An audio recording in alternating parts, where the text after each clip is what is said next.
শুধুমাত্র এক টুকরা মাংস দিয়ে যদি অতিথি আপ্যায়নে এই রেসিপিটা তৈরি করে দেওয়া যায় তাহলে কেমন হয় বলেন? গরু, খাসি কিংবা মুরগি যেকোনো ধরনের মাংস দিয়ে এই নাস্তার রেসিপিটি তৈরি করে নিতে পারবেন। আসসালামু আলাইকুম। আশা করছি আজকের রেসিপিটি আপনাদের ভালো লাগবে। যদি ভালো লাগে অবশ্যই একটা লাইক দিবেন।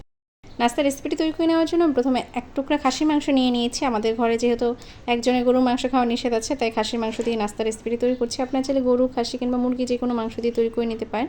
এরপরে মাঝে দিয়ে দিচ্ছি হাফ চামচ পরিমাণ আদা রসুন বাটা, হাফ চামচ পরিমাণ জিরার গুঁড়া, আর হাফ চামচ পরিমাণ দিয়েছি গরম মশলার গুঁড়া, দিয়েছি হাফ চামচ পরিমাণ মরিচের গুঁড়া, আর সামান্য পরিমাণ তেল দিয়ে একটু মাখিয়ে রেখে দিচ্ছি কিছু সময়ের জন্য ম্যারিনেট হতে দিয়ে। আমি চুলায় একটা প্যান বসিয়ে নিয়েছি আর তাতে দিয়েছি 1 টেবিল চামচ পরিমাণ রান্নার রেগুলার তেল।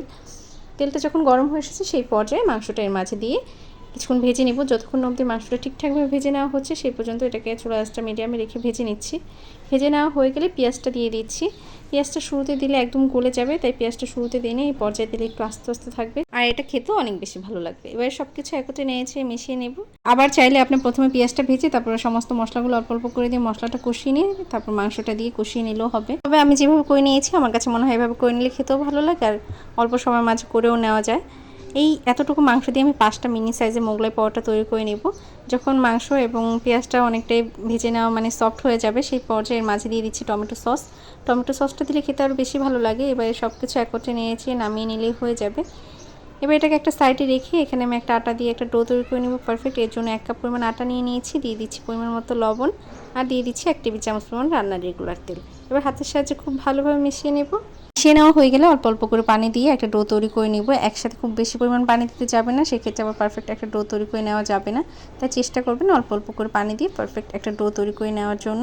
ডোটা রেডি হয়ে গেছে আর দেখেই বুঝতে পারছেন একদম সফটও না আবার হার্ডও না, এরকম একটা ডো তৈরি করে নিয়েছি। আর আগে থেকে যে মাংসটা আমি কষিয়ে মানে ভেজে নিয়েছিলাম তার মাঝে একটা ডিম ভেঙে দিয়ে দিলাম আর দিয়েছি কিছু কাঁচামরিচ কুচি। এবারে সব কিছু একসাথে মিশিয়ে নেওয়া হয়ে গেলে আগে থেকে যে ডোটা রেডি করে রেখেছিলাম তার থেকে লেচি কেটে নিচ্ছি।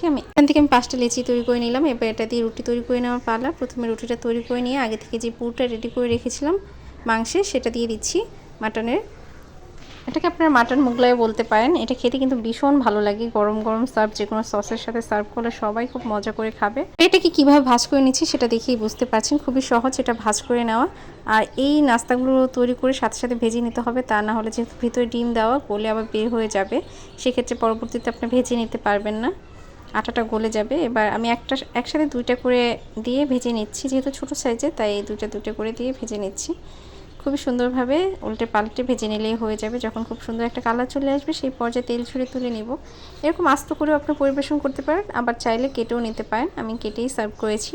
আশা করছি আজকের রেসিপিটি আপনাদের ভালো লেগেছে। যদি ভালো লাগে অবশ্যই লাইক কমেন্ট শেয়ার করবেন। সবাই ভালো থাকবেন। আল্লাহ হাফেজ।